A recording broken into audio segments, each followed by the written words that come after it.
Hey, what's going on? My name is Dan, and in today's video, I'm going to be talking about why your brain is fucked, or conquering your caveman brain. Now, you might be thinking, why is my brain fucked, and why this clickbait title, Dan? Right, well, you see things on YouTube, you have to put clickbait titles. No, I'm kidding. The reason why I titled it this way is because it's a topic that is so important if you want to achieve success in your life, if you want to live an amazing life, if you want to have freedom, if you want to achieve all of your goals and dreams. You know, we are all humans of the same nature. So thousands of years ago, we were all running around. We were all cavemen and cavewomen.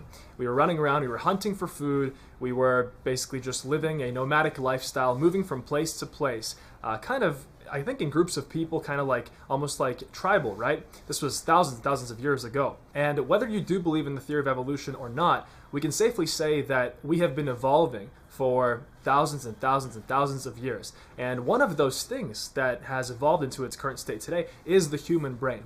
And so this human brain, what's up here, this controls your entire life. You see, there are two parts to your brain.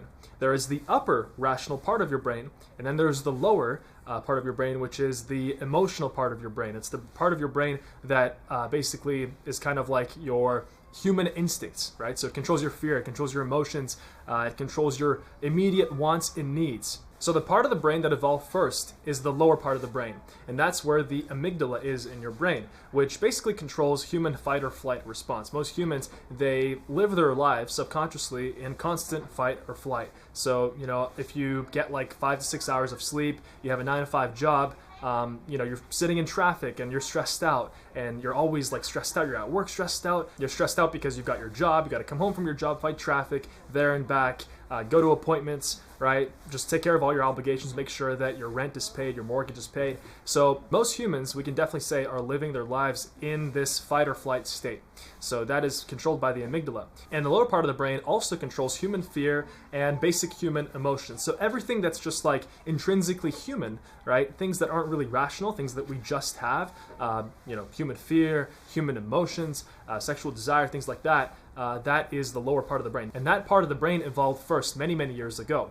Now, the upper part of the brain, that is the rational part of the brain, and that actually evolved last. That's your prefrontal cortex, and so that basically is like the voice. So let's say when you're walking through the grocery store, this is a perfect example. You're walking through the grocery store and you're in the candy aisle. So you're walking by all of these amazing looking chocolate bars, all this amazing candy, and you know, your brain is like, that tastes so good, I want it, right? At the same time, you're not like reaching for it. Maybe some people are, maybe some of you are. You know, that literally happened to me today at the grocery store, especially here in Norway. The chocolate is fantastic. They've got like 20 million different kinds of flavors, and it's amazing. But when I walked through that aisle, I recognized that the lower part of my brain was telling me, yes, go get that, buy it and eat it.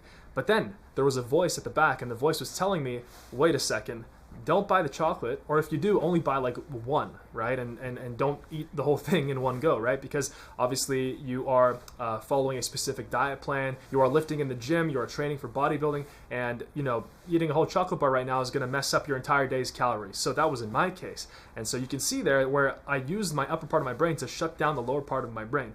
Now, that's a very basic example. I'll give you another example of procrastination. Most humans, they procrastinate, and me and you both, right? I mean, I've definitely procrastinated. I procrastinate every single day. I mean, I'm not a perfect human at all, just because I've achieved some level of success, just because I've got all you amazing people here watching my channel, which I am so incredibly grateful for. By the way, if you haven't subscribed yet, subscribe to my channel, click the subscribe button. I basically make online business videos, videos on how to improve your life, videos on how to achieve freedom, achieve success, make money online the right way, build a sustainable business that you are passionate about and that you're proud of, that you can actually talk to your family and friends about, and you know, you'll feel like a sense of pride because it's accomplishment, you've done it, and it's not some like weird get rich quick thing, right? So that's what we do here. I've been doing this for several years, hundreds of thousands of subscribers already, and I mean, it's only up from here. But the other example, and this is a classic example, is procrastination. So you know, for me, when I'm sitting down to do work and I've got a work block, right? Let's say I've planned out my day, and this by the way, my lower brain definitely did not tell me to start planning out my days. I had to use my upper brain to start doing this. Like my upper brain told me, this is what you need to do to succeed. My lower brain was like, nah, just live life day by day. You know, kind of like, don't worry about it. You know, you got food, just worry about getting food and just getting enough to survive and live well, right? But that's obviously not why I'm here, and especially not why I'm making this video. So at the beginning of my work block, I sit down and I'm so tempted to just watch YouTube videos. I'm so tempted to just get distracted on my phone, just like on Instagram, TikTok. To be honest, I haven't used that much, but it's been exploding. Sometimes I go on TikTok and I just get sucked into a hole. I'm sure that happens to you as well. And so my 6-hour work period, maybe I get this happens on some days. Maybe I get like 2 hours of focused work max. Right? Because I'm just getting distracted. I'm getting notifications here and there. That's why I turned off so many notifications on my phone, like Facebook, Instagram. I don't have those notifications on my phone. In today's world, focus is so important. Focus is like the number one superpower that you can have, because everybody is just walking around on their phone, always distracted. Just always on social media, just always like refreshing their feed, because their brain needs the dopamine release that brings. But that's a topic for another video. Anyway, when I set a focus block, I used my upper brain to plan out this day, and part of this day was this work block. I put my phone on flight mode, and I literally put it into another room. Like, it has to be out of sight, because out of sight, out of mind. If it's on my table, I'm gonna be tempted to grab it. I'm gonna be tempted to, go on my phone and just like do a bunch of bullshit, like scroll on social media like we all do, right? So that's really helped me a lot. That was a way where I used my upper brain to conquer my lower brain. And that's just one example. Like I said, I'm not perfect. On some days, I schedule out a lot of time to work, and I only get maybe like an hour or two done of work, because, we're humans, right? We get distracted, and also we got obligations. You gotta, for me, in my case, gotta go to the gym, and there's a whole process around that at least takes like 2 to 3 hours, right? Just like the before, the during, the after, getting there, coming back, making food, and things like that, right? So definitely not perfect. None of us are. But the key here is to always remember, what is my upper brain telling me in every single moment? And the key to a better life is to conquer your caveman brain, which is the lower part of your brain, and listen to both, right? So whenever, like as you're living your life, you're going around, listen to both sides of the brain, and listen to what your lower part of your brain is telling you in that moment, and what your upper part of your brain is telling you in that moment. Like, there are definitely cases where you should listen to the lower part of your brain, but I would say that's only when it comes to, general life decisions. Then in that case, like listening to your intuition, listening to your feelings, and what your gut is telling you about things, that's really helped me a lot. Like, my gut's never been wrong. Ever since I really got into this journey of entrepreneurship, ever since I got into this journey of online business and achieving freedom, and being able to live this lifestyle where I travel the world. I run a multi-million-dollar online education company for online business and with e-commerce, right? So I've definitely listened to the lower part of my brain in those cases where I had to listen to my intuition. But to actually get here, that involved taking action, and that action, I would not have taken it if I just listened to the lower part of my brain, because the lower part of my brain, it's just telling me to wake up whenever I want, to just eat food, maybe work out, not really, just eat food and survive, basically. That's all it is. And I guess reproduce, right? That's all the lower part of my brain is telling me as a human being. So as you can see, just from my examples, and I'm sure that you found yourself relating even with the procrastination example, with the social media thing, maybe even the chocolate bar example at the grocery store, for most people, life is a never-ending battle between that upper part of the brain, the prefrontal cortex, the rational part, and the caveman brain, the lower part of the brain. And most people, this is the difference, I think, between successful people and people that want success but don't really achieve it. They kind of live mediocre, average lifestyles. They never have enough money to do what they want. They don't have the freedom to do what they want.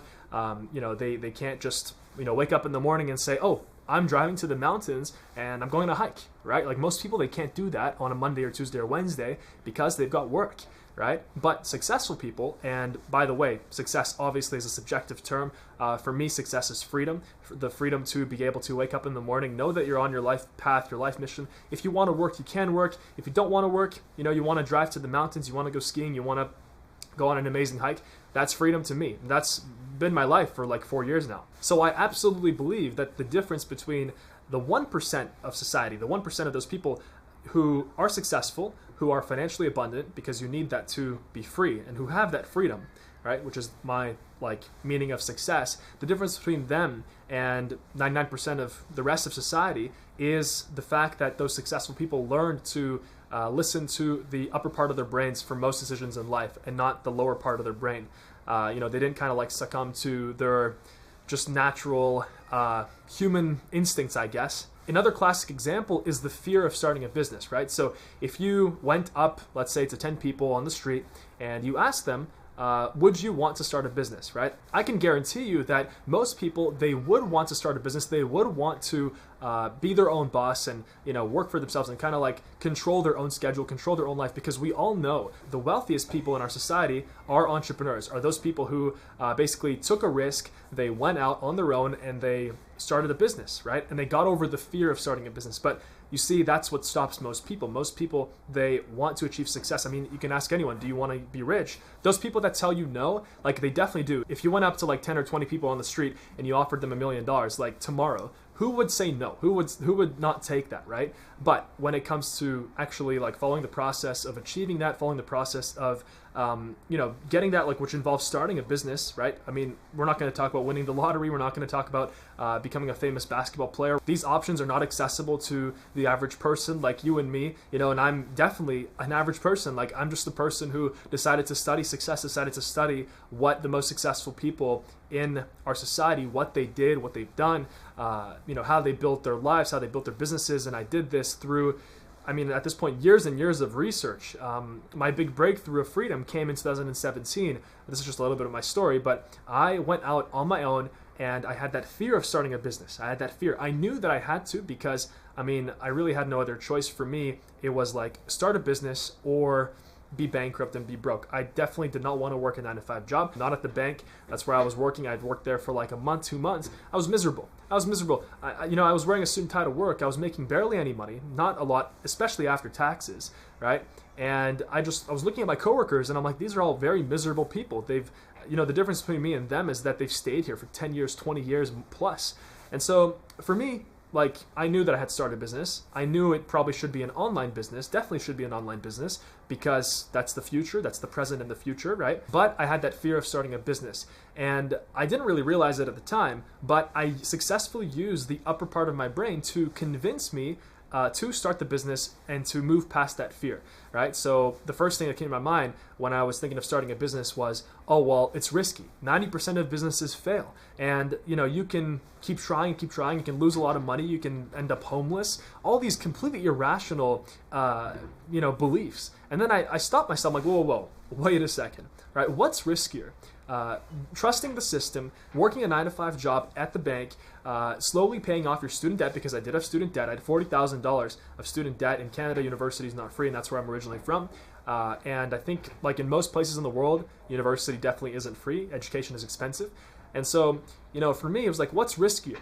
Following the traditional path and kind of trusting the system, building up to a 6-figure income. Maybe it might take me 10, 20 years, and then eventually retiring with like a Toyota, maybe a nice BMW in the driveway, maybe a paid off house, just a decent house, and just like an average life, having missed out on life's best experiences, having missed out on the things that I wanted to do the most because I didn't have the time to do them, For example, right now I'm recording this video on this balcony in Oslo, Norway, which is absolutely incredible to even think that I would be able to achieve this 4 or 5 years ago, and right now, like, it's just mind-blowing to me. But going back to that fear, I compared both options. I'm like, okay, do I follow the traditional path, or do I start an online business and commit to that, right? And my problem was also just like being a jack of all trades, master of none. Like, and I think a lot of people do this until I realized that this is completely wrong. My problem was that I just kind of like got my feet wet in things. I never actually, fully plunged into the water. I never actually fully committed to one thing. I always was doing like 1,000,001 things. I was, this is an example of this today, would be someone who's just trying to work their 9-to-5 and they kind of want to go up the ladder there. They also want to start a business, so they're kind of like doing research on YouTube. They also want to get into stocks and investing, so they're kind of like trying that out as well. And so they spend years and years and they basically get nowhere because their energy is dispersed into 1,000,000 different directions. So I realized when I compared both options, whether I should pursue the 9-to-5 lifestyle or commit to starting an online business, I realized that becoming an entrepreneur is actually carries way less risk than trusting the traditional path. Why? Well, look at all the recessions we've had. I mean, look at what's going on right now in the world. So many people are miserable, depressed, poor. The poverty rates are skyrocketing every single day in countries all over the world because of what's going on. And these are people that trusted the system. These are people that didn't have a safety net. These are people that trusted everybody but themselves. They kind of gave up control of their lives. They removed the control. They took out their control over their own life, and they gave it to their boss, the government, the company they work for, just everybody except themselves. And now look what's going on, right? You can tell how grateful I am that several years ago I decided to put all this on myself, to trust myself. There was a moment when I sat down and I thought to myself, okay, over 90% of businesses fail. Why am I automatically putting myself into that 90%? Why am I automatically putting myself into, those people, into that statistic, the flawed statistic of like all these, most businesses fail and that entrepreneurship is risky? Like, why am I self-sabotaging myself? And that, we get into self-sabotaging thoughts. That's a whole different story. I've learned to conquer them, and that really helped me in my life as well. That's a different video. And so I used that upper part of my brain, the prefrontal cortex. I used the rational part there to basically put myself on autopilot to overcome my caveman brain. My caveman brain was telling me, nah, just do whatever is comfortable and safe, and don't worry about the future, right? But the upper part of my brain was telling me, yes, if you do what's comfortable and safe, things will not be the greatest for you, and you definitely will not be able to live the life of your dreams, the life that you've wanted to live. You will not be able to travel the world, do what you love for a living. You will not be able to do this, like make videos, get paid for it, share my ideas, help people, millions of people. I mean, I've helped millions around the world at this point. With not only improving their lives, but starting successful online businesses, specifically with e-commerce. I got tons of videos on that topic. I want to branch out into all online business, not just e-commerce. We're going to move into that in the future, and also all areas of life, not just money, but relationships, how to build charisma, how to build, your social skills, how to build up your health, your fitness, right? That's a huge part of my life. I very actively train. I also do fighting, MMA, and Krav Maga. I do bodybuilding. So there's a lot of things. But with that comparison, it's the upper part of my brain that made me realize that whatever you're thinking right now, like your 90% of businesses fail bullshit, it's self-sabotaging thoughts. And the truth about that statistic, by the way, I found this out later on as I learned more about entrepreneurship and I started reading the books about success, started reading the books of the greatest of greatest. I mean, I read the biography of Arnold Schwarzenegger. I read the biography of Elon Musk. What's his name? Jeff Bezos, right? So many people. I realized that success isn't chance. It's not luck. Success is entirely up to you if you put it on you put it on yourself, right? So when you become an entrepreneur, you actually are able to entirely control your success. You're able to entirely control your income. Like for myself right now, if I want to make more money tomorrow, I can. I know how to do it. But several years ago, I didn't. And I wouldn't be able to know how to do that today at will, just like that, if I didn't start entrepreneurship, if I didn't listen to the upper part of my brain. So remember, the best way to live an amazing life is to always be in tune with the lower part of your brain, the upper part of your brain, whenever, literally throughout your life. And you'll notice when you start to actually be conscious of this, you'll notice that there are two voices in your head. There's the lower part, there's the upper part. Remember, to live an amazing life, always listen to the upper part of your brain. Always listen to the upper part of your brain. That's what's going to allow you to achieve freedom and success for life. Build an amazing business and do what you love. One of the best ways of learning to listen to the upper part of your brain in your life, just on a daily basis, is to build great habits. All good habits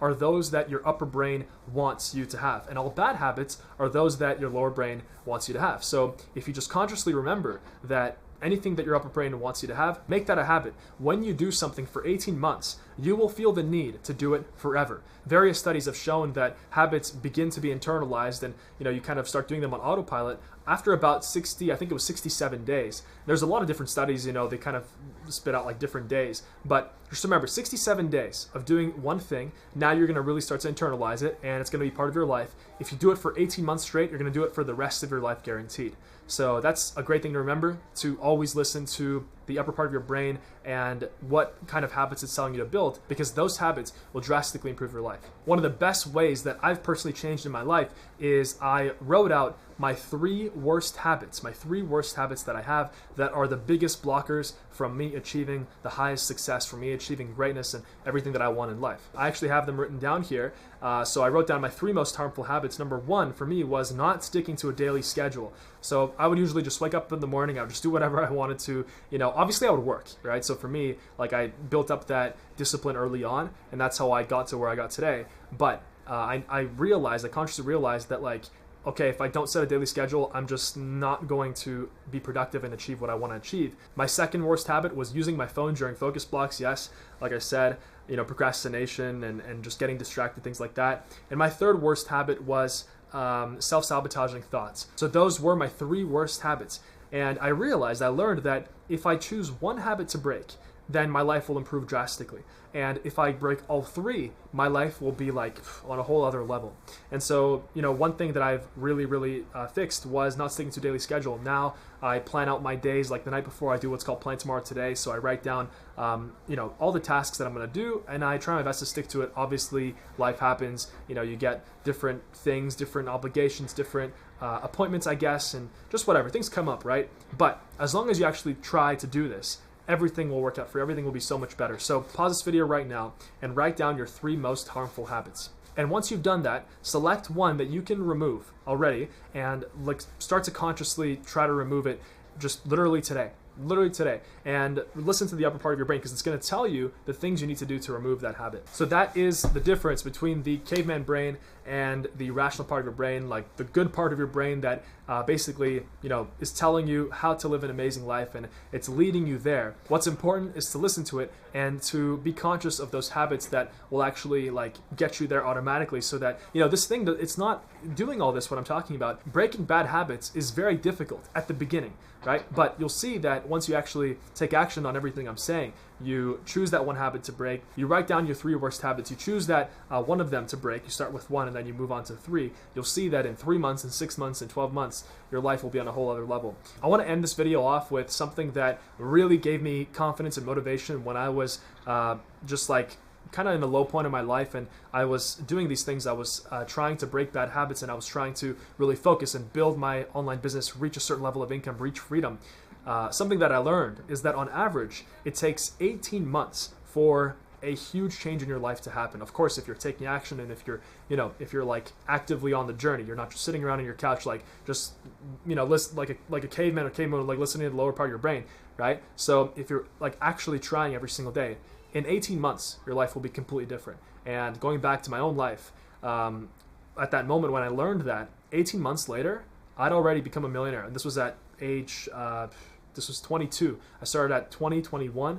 And so, that's just an example. Now I'm 24. My goals are much higher. They're much more, altruistic. They're more about building up this platform, making these videos, helping people improve their lives, and just basically creating the best online platform for learning how to start a successful online business and also improving your life in every single area. So money, health, relationships. One thing I'm going to do is I'm going to be filming a lot of videos out in the beautiful nature here in Norway, which is where I'm staying. And I love that, having that inspirational background behind whenever I'm making the video. It really just adds strength to it and adds inspiration. So stay tuned for that. Subscribe to the channel, leave a like, and if you have any questions at all for me, if maybe you need help with a life decision, maybe you need help with starting an online business, maybe you're doing e-commerce and you need some help with that, anything at all, leave a comment down below and I will be super happy to answer them. I'm going to answer as many comments as I can. Of course, I get a lot, but I love, the best way of communicating with my audience is through the comment section. So just go ahead, leave me a comment down there, and otherwise, hope you enjoyed. All the best to you. Be great, be successful. I'll see you soon.